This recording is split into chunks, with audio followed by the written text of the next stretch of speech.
Imagine a baby born completely missing a vital organ. Right. Just totally absent. Exactly. Like the organ simply never formed at all. Yet at the exact moment of birth, this infant is perfectly biologically healthy. They look completely They fine. really do. They sound fine. Their brain is developing normally. But the second the umbilical cord is cut, a hidden clock just starts ticking. And it's a fast clock. Yeah. If no one notices what's missing, within weeks, this slow-motion catastrophe begins that will honestly permanently cost that child their cognitive future. Welcome to the Deep Dive. Thanks for having me. Today, we're taking you, our fellow investigator, into a medical mystery. Yeah. We're structuring this kind of like a clinical documentary. I love that approach. And, it's a mystery centered on a tiny butterfly-shaped organ in the neck, the thyroid. Right. What you just described, that scenario, is congenital hypothyroidism. Mm-hmm. And the reason the stakes are just so phenomenally high here is that, in pediatric medicine, thyroid hormone isn't just about managing your weight. Or like feeling a little fatigued, which is how adults usually think about it, right? Exactly. In childhood, it is the absolute non-negotiable foundation for normal brain growth and neurodevelopment. Wow. So if you miss the window in those early days of life, the neurological damage isn't just profound, it's irreversible. Completely irreversible, yes. So our mission today, for you listening, is to trace this entire journey. We're going to explore how this gland is built before we're even born. The embryology is wild. It really is. And we'll get into the intricate biochemical machinery inside it. Like what happens to a child's body when that machinery fails? Right, the systemic collapse. Yeah, and then the incredible precision required to diagnose and treat it. Because honestly, the line between a lifetime of severe cognitive disability and a completely normal, healthy life. It's so thin. It often comes down to catching a subtle chemical imbalance within, the first few days of a baby's life. It's a massive responsibility. So let's start at the very beginning. To understand how a system fails, you have to understand how it was engineered. Yep, the blueprint. Right. So geographically speaking, the thyroid sits in the anterior lower neck, just below the larynx. The voice box. The voice box, right. And it's an H-shaped, highly vascular gland. Meaning it has a massive blood supply. It bleeds a lot if you cut it. Wow, okay. So you have these two lobes connected by a bridge of tissue called the isthmus, and that sits right over the second to fourth tracheal rings. Exactly. And yet, in a full-grown adult, the whole thing weighs about 25 grams. This is practically nothing. Right. That is incredibly light for an organ that essentially dictates the metabolic pace of every single cell in the body. It is remarkably small, but its anatomical neighborhood is incredibly complex. There's a lot going on in the neck. I saw that in the notes. Yeah, for instance, there is this specific tiny structure called the tubercle of Zuckerkandl. The tubercle of Zuckerkandl, which honestly sounds like an architectural gargoyle on the side of a building. It really does. Yeah. It's basically a small lateral or posterior projection of tissue coming off the thyroid lobe. But does it actually do anything different than the rest of the gland? Like, is it special? Functionally, no, not at all. It's made of the exact same thyroid tissue as the rest of the gland. So it just makes hormones? Yeah, it synthesizes hormones just like the main lobes. But clinically, and this is cool for a surgeon operating in the neck, that gargoyle is a lifesaver. How so? Because the tubercle of Zuckerkandl is a highly reliable anatomical compass. It points directly to the recurrent laryngeal nerve. Oh, wow. And what happens if you accidentally sever that nerve? It's bad.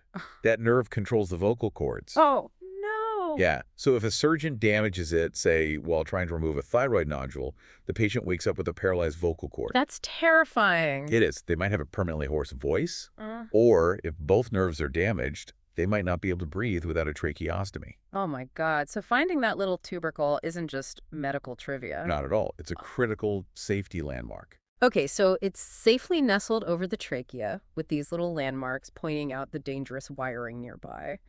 But how does it get to the lower neck in the first place? The journey. Yeah, because the embryological journey here is just wild. It doesn't spontaneously appear in the neck, does it? It definitely does not. It's quite a trip. Right, so around gestation week 3 to 4. Yeah. Which is incredibly early. Very early. Yeah. Often before a woman even knows she's pregnant. Wow. So at that point, the thyroid gland begins as an endodermal pocket, a little outpouching of cells called a diverticulum. Exactly. Yeah. But it starts way up at the base of the tongue. That's the part that blew my mind. Yeah, at a spot called the foramen cecum. At the base of the tongue. So the tissue that will eventually control your entire metabolism starts right near where you swallow. Precisely. And then it literally It descends. just drops. It migrates, yeah. As the fetus grows, this mass of cells moves down the midline of the neck. And as it moves, it leaves behind this hollow, temporary tunnel. The thyroglossal duct? You got it, the thyroglossal duct. And by week 7, this descending mass of cells becomes solid. It forms its 2 lobes, taking on that H shape. And it finally settles into its permanent home. Right in front of the trachea, yeah. But wait, it doesn't travel alone, does it? I read it picks up some friends. It does. It actually merges with other migrating tissues, these structures called ultimobranchial bodies. Ultimobranchial bodies. Right. They originate from the pharyngeal pouches, which are essentially folds in the developing embryo's neck region. Okay. And they join the thyroid gland as it's settling in. And they bring with them a specialized type of cell called C cells. Okay, so what do C cells do? Are they making thyroid hormone too? They don't, actually. Yeah. C cells secrete a completely different hormone called calcitonin. Oh, calcitonin, that's for bone stuff, right? Exactly. It's involved in calcium regulation. So it's almost like you have a separate mini organ entirely embedded within the thyroid. That is so cool. It's like a road trip down the neck where the thyroid picks up hitchhikers along the way. That's a great way to think about it. But I want to go back to that tunnel you mentioned, the thyroglossal duct. Sure. If the thyroid is moving down the neck and leaving a hollow tube behind it, what happens to the tube? Does it stay there? Normally, no. The thyroglossal duct simply obliterates. It dissolves and completely disappears once the migration is over. Normally. Right, normally.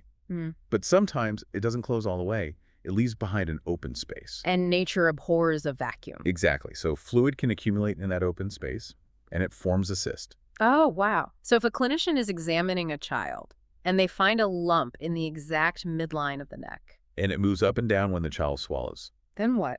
They are very likely feeling a thyroglossal duct cyst. That is wild. It's a direct physical echo of that embryological migration. It really is. It tells the clinician exactly what went wrong in early development. Which brings us back to the baby from the introduction. The baby born with no thyroid. Right, a genesis. We need to explain the maternal safety net because the timeline of this fetal factory turning on is crucial. It's everything, yeah. The fetal thyroid gland finishes migrating by week 7, like we said. Okay. But it doesn't actually start concentrating iodine and synthesizing its own hormone, thyroxine, which we call T4, until about 11 to 12 weeks of gestation. Wait, week 12. So for the entire first trimester, the fetus is building a brain, a spinal cord, a heart, All of it. all without its own thyroid hormone. But we know thyroid hormone is essential for that exact development. How does that work? Through placental transfer. It's amazing. Mm. Prior to 11 or 12 weeks, the human fetus is 100% dependent upon maternal thyroid hormone. 100%. Yep. The mother's T4 crosses the placenta and saturates the fetal circulation. So the mother's body is acting as a life support battery pack. Exactly. Her thyroid is working overtime to cover them both. And even later in pregnancy, after the fetal thyroid turns on at week 12, that transplacental passage of maternal hormone remains a vital source of support. Wow. Which is why, going back to your opening scenario, an infant can be born with complete thyroidogenesis, absolutely zero thyroid tissue, and yet have perfectly detectable thyroxine in their blood at the exact moment of birth. Because the mother kept the baby perfectly safe right up until the cord was cut. Exactly. She protected the brain. But once that cord is cut, the baby is entirely on their own. The maternal supply is gone. Right. The battery pack is unplugged. So let's look at what is supposed to happen next. Let's dive into the biochemical machinery. When a normal thyroid gland fires up, how does it actually make these hormones? Okay, so the sole physiological function of the thyroid gland is to synthesize 2 active hormones. Just 2. Just 2 main ones. T4, which is tetraiodothyronine, or thyroxine, and T3, triiodothyronine. I want to break down those names for you listening because they tell you exactly what the hormone is made of. They do. Tetraiodothyronine. Tetra means 4. Tri means 3. Iodo is iodine. Exactly. Dietary iodine is the critical raw material. Without dietary iodine, the entire factory just grinds to a halt. So you have to eat it. Yes. The whole process starts when iodide molecules from the food you eat circulate in your blood and arrive at the thyroid. Okay. But they have to enter the thyroid's follicular cells. And they can't just float in passively. Because of the concentration, right? Right. They are actively pumped inside via a mechanism called the sodium iodide symporter. It's active transport, so the thyroid is constantly pulling iodine out of the blood, working against the concentration gradient, just stockpiling it. Think of the symporter as this highly secure loading dock. It violently drags the iodine inside the cell. I love that visual. From there, the iodine is moved into the colloid. Now, the colloid is essentially a massive pool of protein-rich fluid. And where is that pool? It's sitting right in the center of the thyroid follicles. Got it. So once the iodine is in the colloid, an enzyme called thyroid peroxidase oxidizes it. It primes it for action. Thyroid peroxidase. We'll need to remember that name for later. Oh, definitely. TPO is very important. So the iodine is oxidized, and waiting in that pool is a gigantic protein called thyroglobulin. Yes. Thyroglobulin, or TG, is basically a massive scaffolding protein. Okay, so we have primed iodine and a giant scaffold. Right.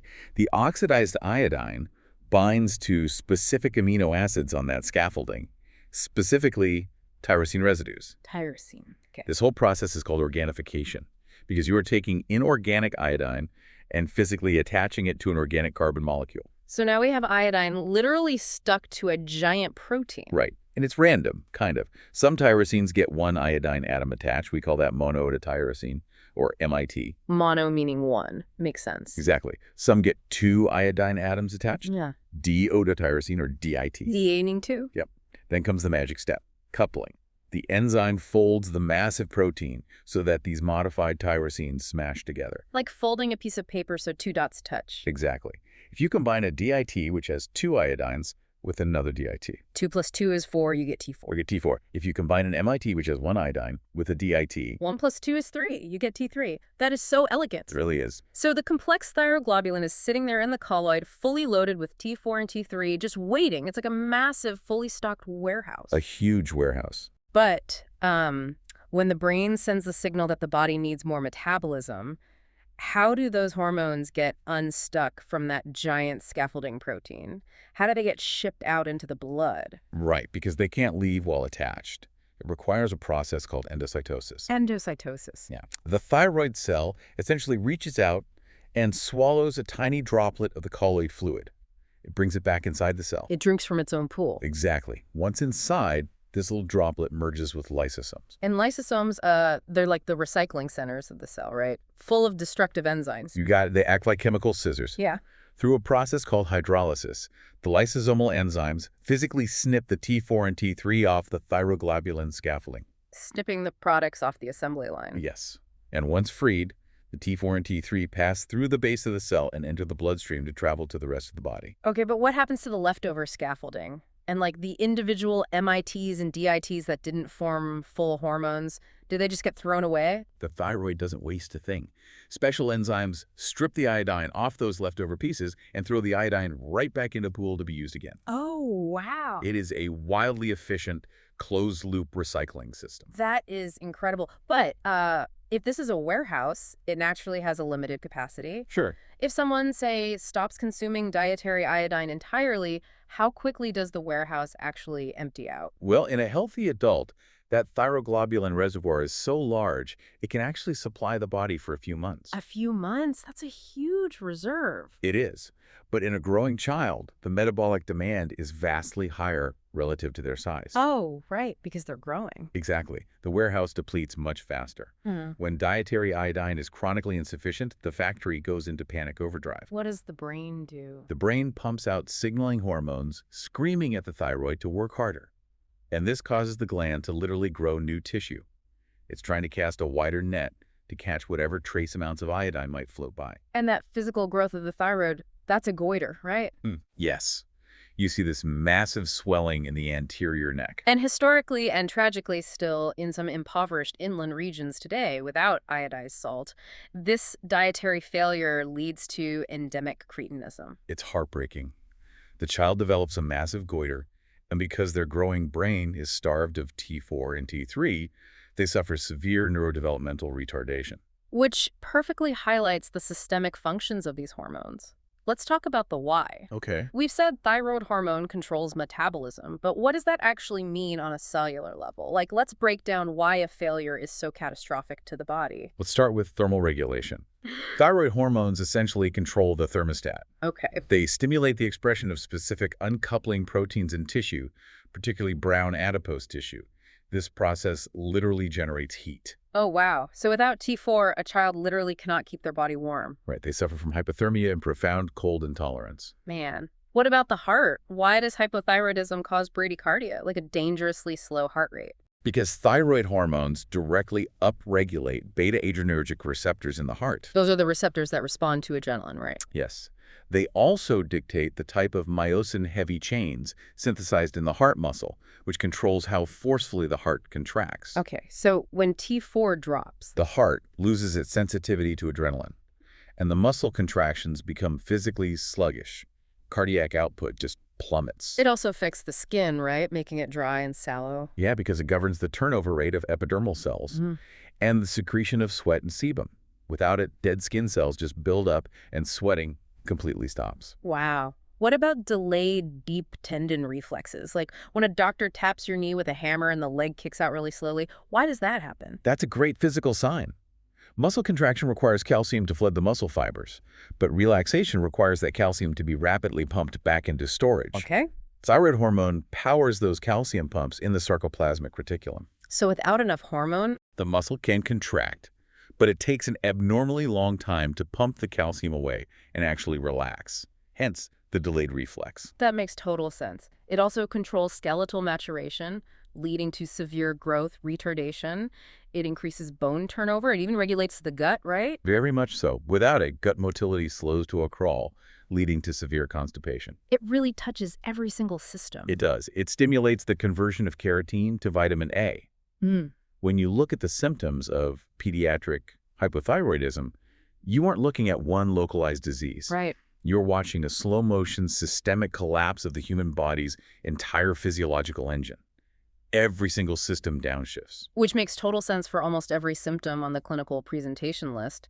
But there's one glaring contradiction that we really need to address. Let's hear it. The clinical notes list abnormal pubertal development, specifically noting delay, which makes sense if everything is slowing down. Sure. But it also lists pseudoprecocity, early puberty. If every engine in the body is downshifting and slowing down, how on earth can a child with a failing metabolism experience early puberty? It seems completely backward. That is a phenomenal question. Yeah. And the answer is basically a masterclass in how interconnected the endocrine system is. Okay, lay it on me. It all comes down to cross-reactivity and molecular shapes. Shapes. Yeah. When the thyroid fails and blood levels of T4 drop, the pituitary gland in the brain panics. Right, because it's not getting the signal. Exactly. It starts producing astronomical amounts of a hormone called TSH, thyroid-stimulating hormone. It's literally shouting at the thyroid to wake up. Okay, so TSH levels go sky high. Right. Now, TSH is a glycoprotein hormone. It is made of two subunits, an alpha subunit and a beta subunit. Alpha and beta The got. beta subunit is unique to TSH. That's what makes it TSH. But the alpha subunit, it is structurally identical to the alpha subunits of two other hormones, FSH and LH. Wait, follicle stimulating hormone and luteinizing hormone? Yes. The hormones that trigger puberty and gonadal development? Exactly. Normally, this isn't an issue at all. But when TSH levels get astronomically high due to severe untreated hypothyroidism, there is just so much TSH flooding the blood that it essentially spills over. Oh my God. The overwhelming concentration causes it to physically bind to the FSH and LH receptors in the reproductive organs. Wow. Because the alpha key fits the lock, it binds to the wrong receptors. Yes. The reproductive organs feel this massive stimulation. They hear the alpha subunit, and they think it's time to trigger puberty. That is mind-blowing. It is called pseudoprecocity because it's not a true central pubertal awakening. It's an accidental triggering caused by a desperate brain trying to fix a broken thyroid. That is fascinating. The brain screams so loudly at the thyroid that the reproductive organs hear it and wake up. That's exactly what happens. So we've painted the picture of what the collapse looks like. Now let's explore the differential diagnosis matrix. The detective work. Right. A clinician sees these symptoms. How do they categorize the collapse? The medical literature divides this into 4 distinct etiologies. Let's look at the suspects. Okay, suspect number 1 is primary hypothyroidism. Okay. This is by far the most common scenario. Primary meaning what? Primary means the defect is in the target organ itself. The thyroid gland is failing. The factory is broken. Okay. Because it can't produce T4 and T3, serum levels of those hormones fall. The pituitary gland in the brain senses this lack of hormone, so it removes its own brakes and starts pumping out massive amounts of TSH. Like we just talked about. Right. Therefore, in primary hypothyroidism, the hallmark lab finding is a low T4 and a highly elevated TSH. And the most common cause of primary failure, at least in older children and adults, is Hashimoto's thyroiditis, right? It's an autoimmune disease. Yes. The body's immune system gets confused and sends lymphocytes to infiltrate the thyroid tissue. They essentially destroy the follicular cells and all that cellular machinery we just talked about. But the clinical literature notes that presenting with Hashimoto's under 3 years of age is exceedingly rare. Very rare, yes. Though there are high-risk populations. Individuals with Down syndrome, Klinefelter syndrome, and Turner syndrome are at a significantly elevated risk for developing this autoimmune destruction. That's correct. So if an infant has primary hypothyroidism, it's usually an anatomical or genetic defect from birth, not Hashimoto's. But we'll get to newborn screening in a minute. Let's look at suspect number 2. Suspect number 2, central hypothyroidism. Right. Central meaning the brain, the hypothalamic pituitary axis. Precisely. In this scenario, the thyroid gland itself is perfectly healthy. It has the machinery, it has the iodine, but the management isn't sending the work orders. The pituitary gland fails to produce TSH. Without that stimulatory signal, the thyroid just sits idle. So what do the blood labs actually look like for central hypothyroidism? The serum-free T4 will be low because the thyroid isn't making any, but crucially, the serum TSH will be inappropriately normal or low. Inappropriately normal, meaning if T4 is low, TSH should be screaming high. Exactly. If it's normal, the brain is failing to do its job. You nailed it. Causes for this include tumors in the brain, like pituitary adenomas or craniopharyngiomas. Okay, wait, what is a craniopharyngioma? It's a rare, typically benign brain tumor that develops near the pituitary gland. It originates from embryonic tissue remnants called Rathke's pouch. And what does it do? As it grows, it physically crushes the pituitary gland. It literally destroys its ability to secrete TSH. Oh, wow. Central hypothyroidism can also be caused by the surgical excision of these tumors or radiation therapy to the brain. Because you have to treat the tumor. Right. And because the defect is central, diagnosing this absolutely mandates imaging of the brain, like an MRI, to look for a physical mass. Okay, suspect number 3. Resistance to thyroid hormone, or RTH. This one really blew my mind, because the factory is fine and the brain is fine. RTH is incredibly rare and honestly fascinating. It is a tissue-specific syndrome caused by an autosomal dominant mutation in the TR-beta gene. The thyroid hormone receptor beta gene. Yes. To understand this, remember that T3 has to actually enter the cells of your heart, your liver, your skin. Right, it enters the cell. And it has to bind to a receptor on the cell's nucleus to actually turn on metabolism. In RTH, that receptor is physically mutated. So it's the wrong shape. It has the wrong shape. The hormone can't bind properly. The body's tissues are essentially deaf to the hormone. So the thyroid pumps out T4 and T3. The blood is completely flooded with it. The lab tests would show sky-high concentrations of thyroid hormone. Yep. But the patient is experiencing symptoms of hypothyroidism. Because the hormone can't turn the key in the lock. It's just floating there uselessly. That's crazy. And what's worse, the pituitary gland in the brain also relies on that exact same beta receptor to sense thyroid hormone levels. Oh no, so the brain is deaf too. Because the pituitary's receptors are mutated, yes. The brain looks at a bloodstream flooded with T4 and says, I don't sense any hormone, make more. So the TSH remains normal or even high, despite the massive overflow of T4 in the blood. It's an endless loop of miscommunication. Unbelievable. Okay, and finally, suspect number 4. Consumptive hypothyroidism. Yes. Consumptive, meaning something is eating the hormone? Quite literally.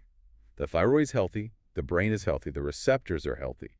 But there's a massive leak in the circulation. What causes the leak? This is most commonly seen with specific types of massive tumors, specifically infantile hemangiomas. A hemangioma is a tumor made of extra blood vessels, right? Like a birthmark, often benign. Yes, vascular anomalies.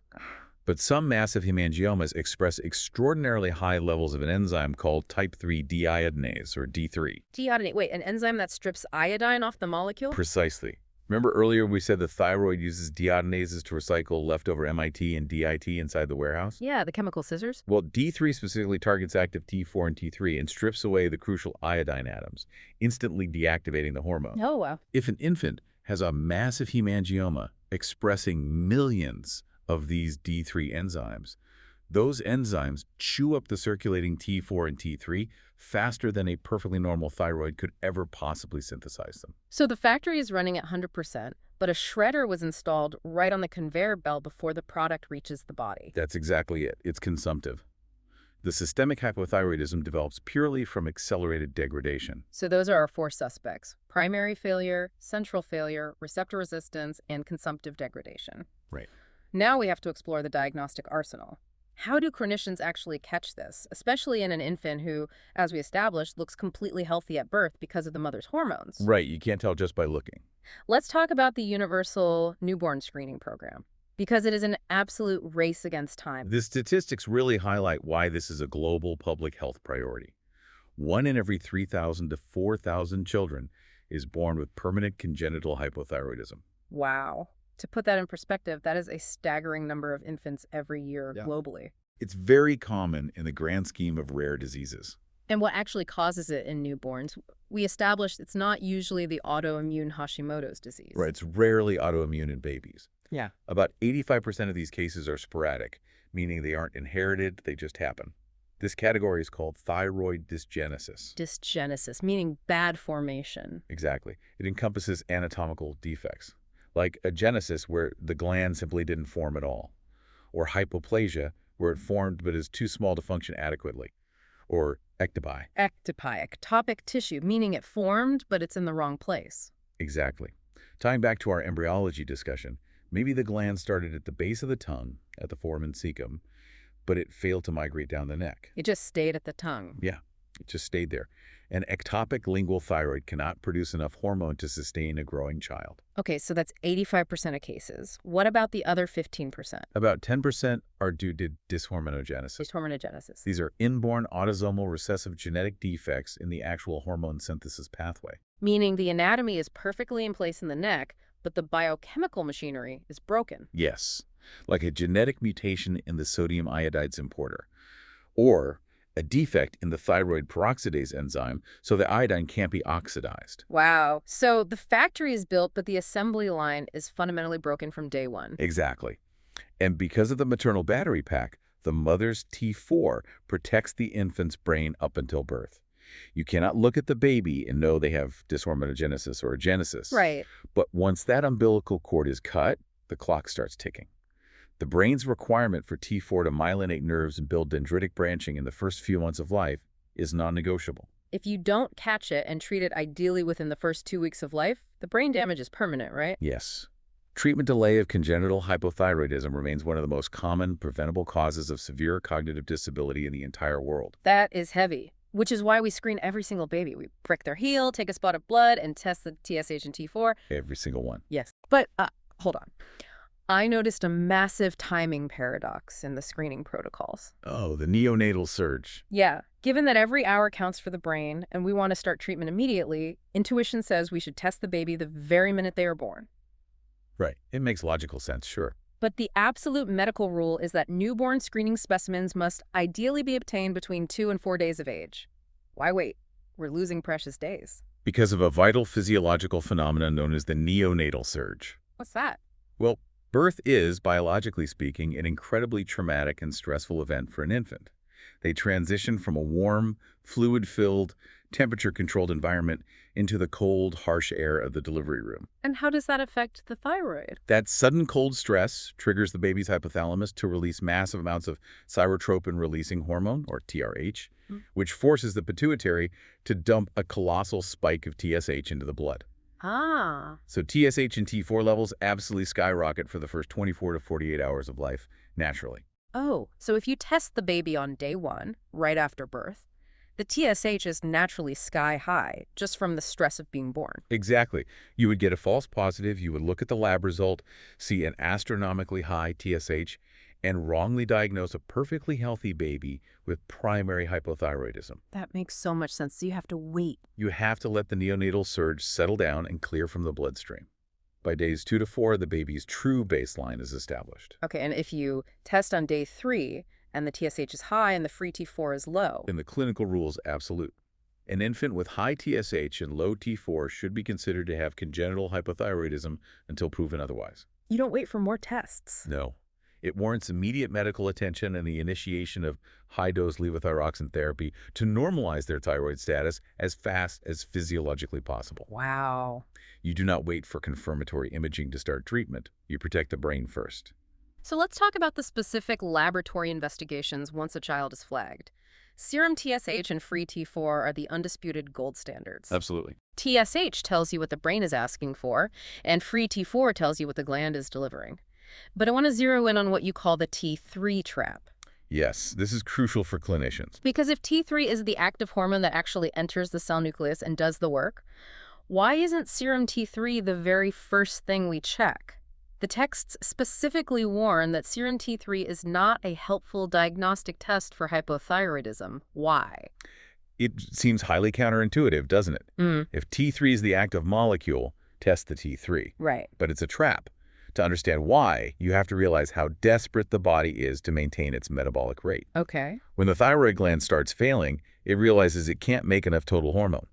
So it changes its manufacturing ratio. What do you mean? It shifts whatever synthesis capacity it has left directly towards producing T3 rather than T4, because T3 is the instantly active form. It's trying to get the most bang for its buck. Exactly. It's cutting out the middleman. Good allow. Furthermore, the peripheral tissues in the body, the liver, the kidneys, they have their own deiodinase enzymes. Yeah. When they sense that thyroid hormone levels are dropping, they start aggressively cannibalizing whatever T4 is floating around in the blood.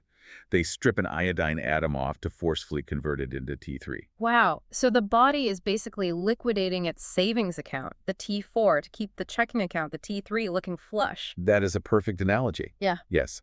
Because of these intense compensatory mechanisms, serum T3 levels often remain perfectly normal, even in a patient who is significantly hypothyroid. Wait, really? Really, they can have a sky-high TSH, a rock-bottom T4, and be feeling incredibly sick, but their T3 looks totally fine. That's terrifying. If you rely on the T3 checking account, you will completely miss the bankruptcy happening in the background. That is vital. Do not trust the T3 in hypothyroidism. Good to know. Now, what about diagnosing the older kids? Let's say a 12-year-old comes in with a goiter and fatigue, and the doctor suspects autoimmune thyroiditis Hashimoto's. How do they prove the immune system is the culprit?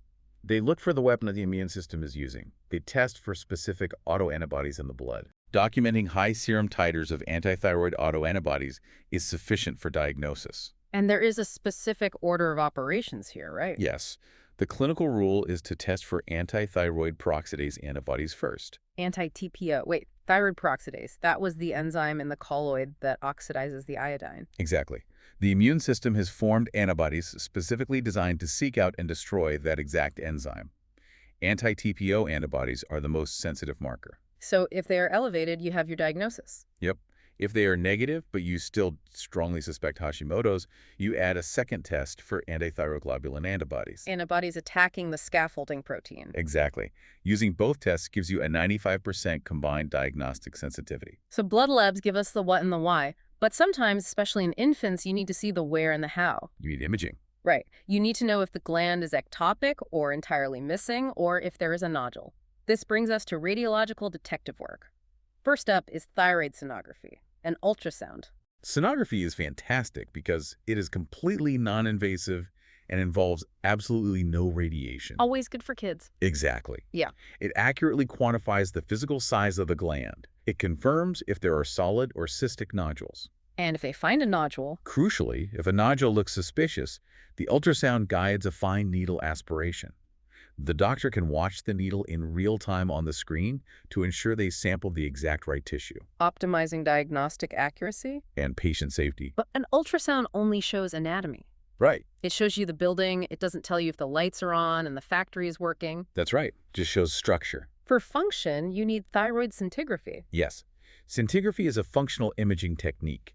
We administer an oral dose of radioactive iodine to the patient. Because the thyroid is the only tissue in the body that aggressively absorbs iodine via that sodium iodide symporter. Exactly. We use the gland's own biology to deliver the dye. We wait a little while for the gland to absorb the radioactive iodine, and then we use a specialized pinhole gamma camera. And that maps the radiation. It maps the exact location of the radiation. This defines the functional tissue. So if the infant has an ectopic gland hiding at the base of the tongue, the neck will be totally dark on the scan, but the base of the tongue will light up like a light bulb. Precisely.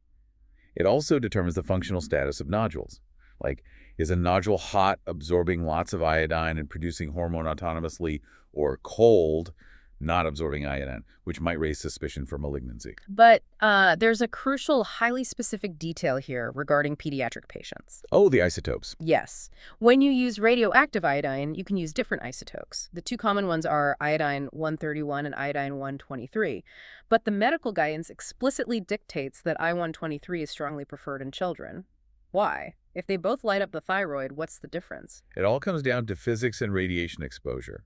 Iodine-131 has a relatively long half-life of about 8 days, Okay. and it emits both gamma rays, which we need for the camera, and beta particles. Beta particles. Beta particles are destructive. They deliver a high localized radiation dose to the surrounding tissue. Oh, wow. Yeah, in an adult with thyroid cancer, we might actually use massive doses of I-131 specifically to destroy the tissue. But you definitely don't want to destroy tissue or bombard a growing infant with beta radiation just for a diagnostic picture. Exactly, it's too dangerous. Iodine-123, on the other hand, emits primarily gamma rays, which are perfect for the camera, but it lacks the destructive beta emission. Oh, that's much safer. More importantly, it has a physical half-life of only 13 hours. Compared to 8 days. Right.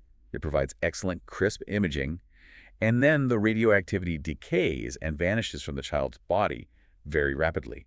It drastically minimizes the radiation burden on a developing child's tissues. It is a critical safety distinction. Though, to your point about cancer, scintigraphy can also be used in pediatric patients who do have differentiated thyroid cancers, right? That's right. Cancers of follicular cell origin. After surgery, they can use whole-body scintigraphy to scour the body for any tiny avid metastases that might have spread. The imaging relies on the exact same molecular mechanism. It does. So we've walked through the embryological origins, we've seen the biochemical assembly line, we've explored the devastating systemic shutdown of hypothyroidism and the precise tools we use to diagnose it. We've covered a lot. We have. The definitive diagnosis is made. An infant has congenital hypothyroidism. The clock is relentlessly ticking on their brain development.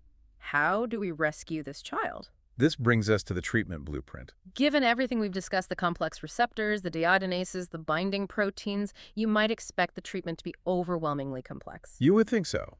But managing pediatric thyroid disease relies on a remarkably straightforward, heavily studied, and universally accepted intervention. The magic bullet. Levothyroxine, or LT4. It is simply a synthetic version of the exact T4 molecule the body naturally makes. It is the ideal therapy.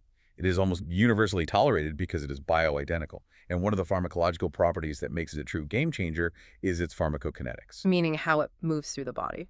Specifically, its half-life. The time it takes for half the drug to clear from the blood? Right. Levothyroxine has an incredibly long serum half-life of 5 to 7 days. Why is that a game changer? Think about a hormone like insulin. It has a half-life of minutes. You have to constantly monitor it, inject it with meals, maybe wear a continuous pump. Right, it's exhausting. Because LT4 has a half-life of nearly a week, it acts like a slow-release watering globe for a houseplant.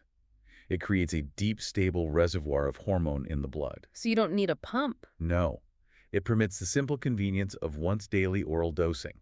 You take a pill in the morning, and the steady state is maintained 247. That is amazing. But the dose you take...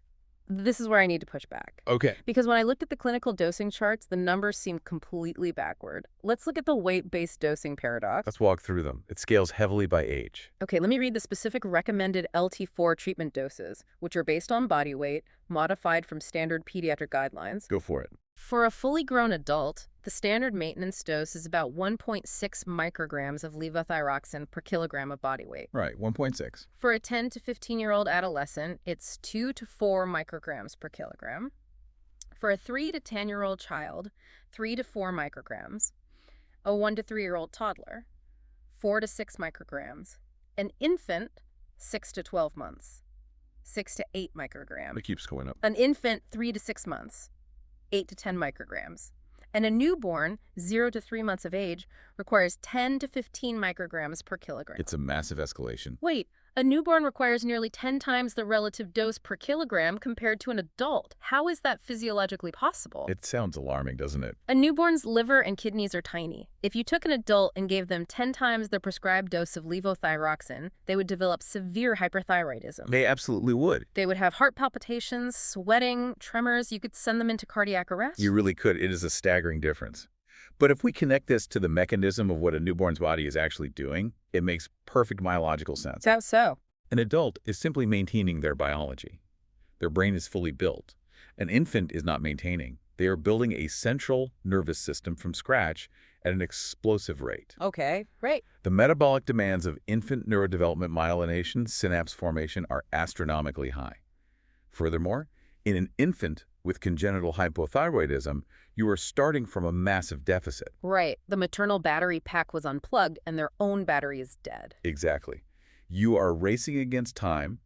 You have to aggressively saturate the rapidly growing brain with the hormone it desperately needs to lay down those permanent neural pathways. Oh, I see. That 10 to 15 micrograms per kilogram dose isn't an overdose. It is an aggressive rescue mission to prevent permanent mental retardation. And as the brain finishes its most explosive rapid growth phases over the first few years of life, the relative metabolic requirement drops. Exactly, eventually settling down into that adult maintenance dose of 1.6. That is incredible. The math perfectly matches the biology, but having this magic bullet only works if you follow the strict rules of engagement. Administration is everything. It really is. The drug is highly temperamental when it comes to absorption.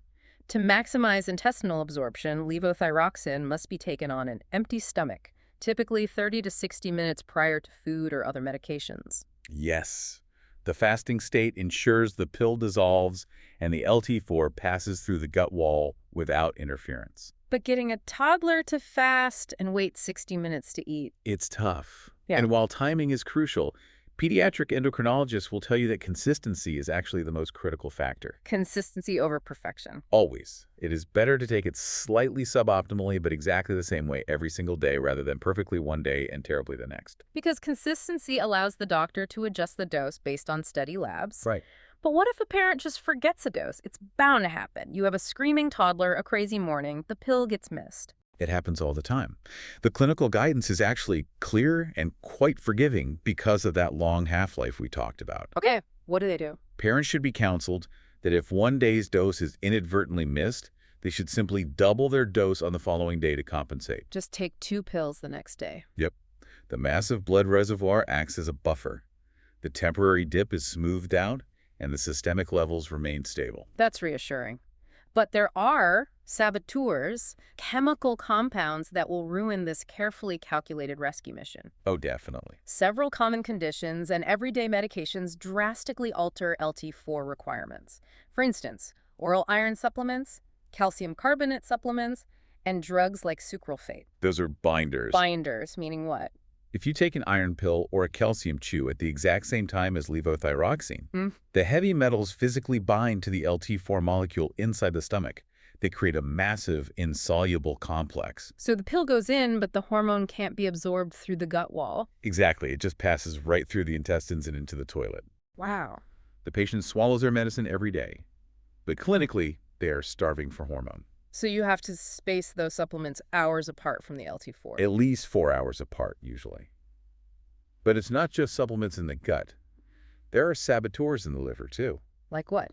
Certain drugs like phenytoin, carbamazepine, and rifampin. Okay, phenytoin and carbamazepine are anti-seizure medications. Rifampin is an antibiotic used for tuberculosis. How do they interfere? They don't block absorption, they act on the liver. These drugs are potent inducers of the cytochrome P450 enzyme system in the liver. Which means? They essentially signal the liver's chemical disposal machinery to kick into high gear. So the liver starts chewing up and excreting everything faster, including the levothyroxine. Precisely.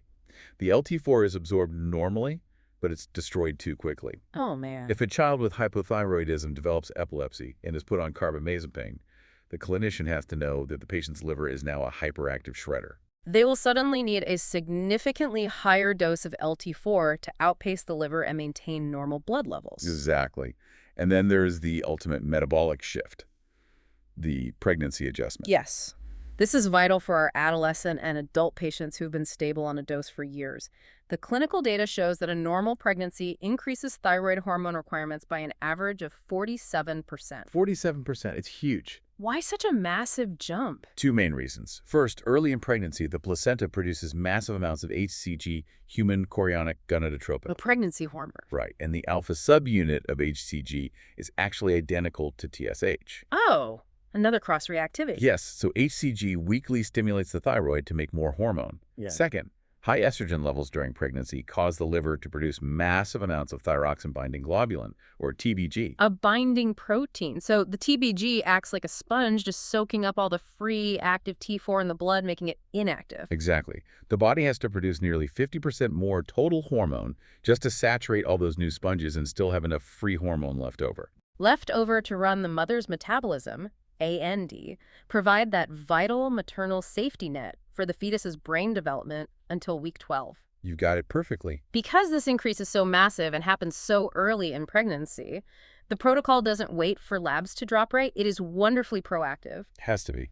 Adequately treated hypothyroid females are counseled to increase their pre-pregnancy levothyroxine dose by roughly 29% immediately upon discovering they are pregnant. Like the day the stick turns pink. Immediate action.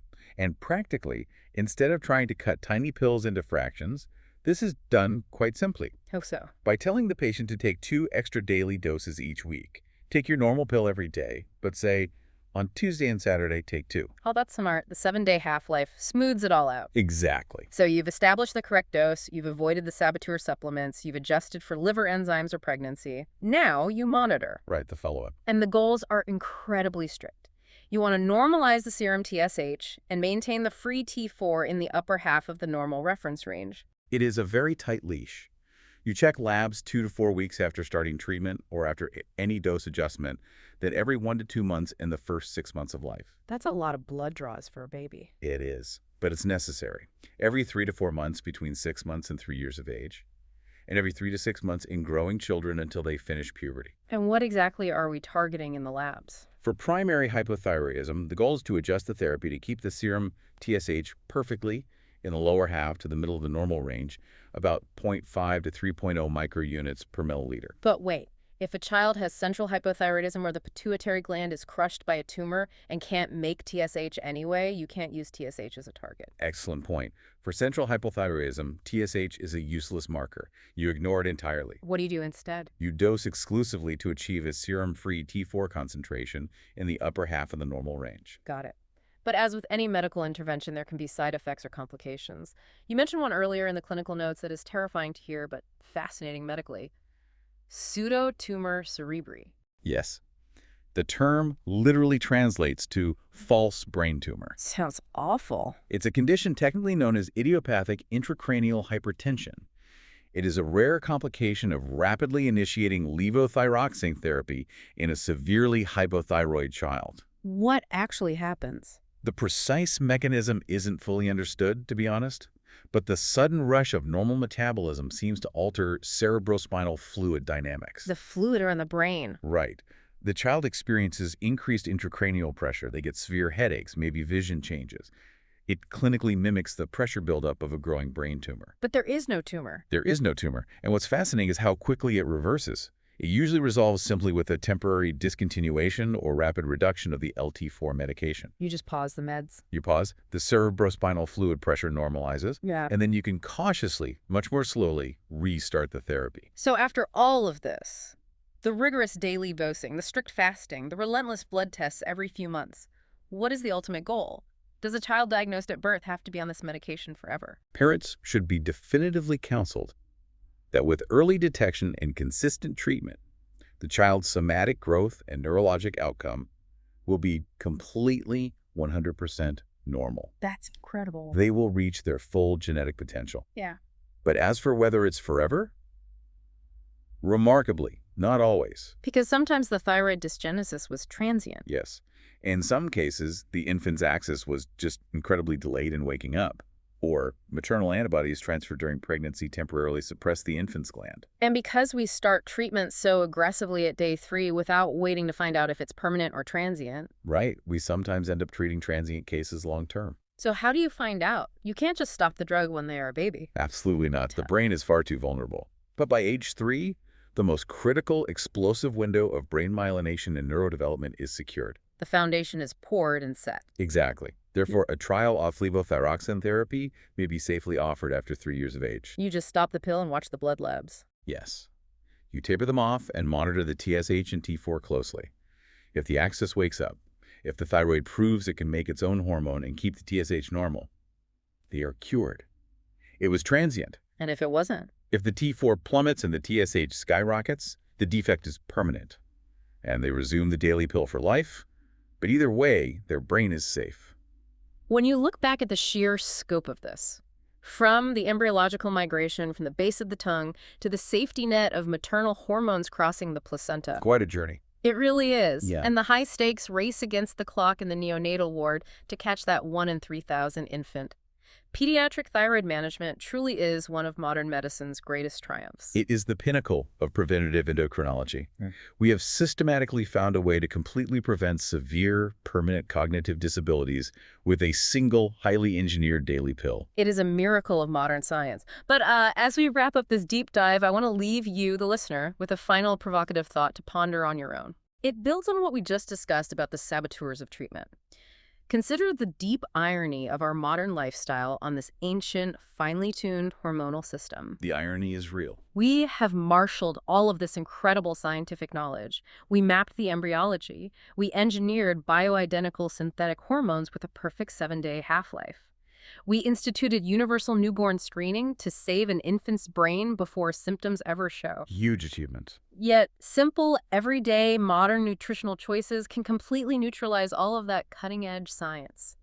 The clinical literature explicitly notes that a very common, trendy nutritional choice, soy-based infant formula, physically binds intestinal levothyroxine. It severely reduces its absorption. It acts just like the iron or the calcium. A parent, armed with a prescription that could save their child's cognitive future, trying to do something modern and healthy for their baby by choosing a plant-based soy formula, could unknowingly be blocking the medicine from working. Silently undoing the cure. Exactly. Undoing it with every bottle. It leaves you marveling, really, at how our absolute most advanced medical interventions, no matter how brilliantly engineered, are still, at the end of the day, utterly at the mercy of basic gastrointestinal chemistry. Thanks for joining us on this deep dive.